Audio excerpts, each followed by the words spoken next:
everyone, welcome back to Celebration. Thank you so much for tuning in. I'm here to update you of what's going to happen on Homecoming from the 15th to the 17th of September 2025 on Monday.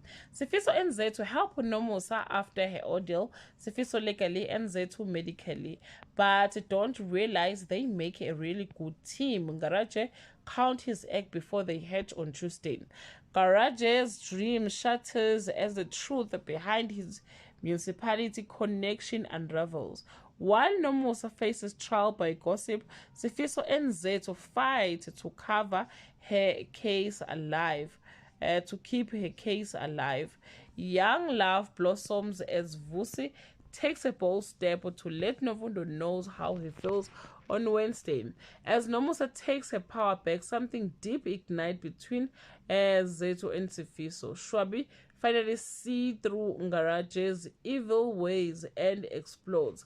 Well, guys, this is all I have for today. You can leave your comment below and share your opinion. Bye.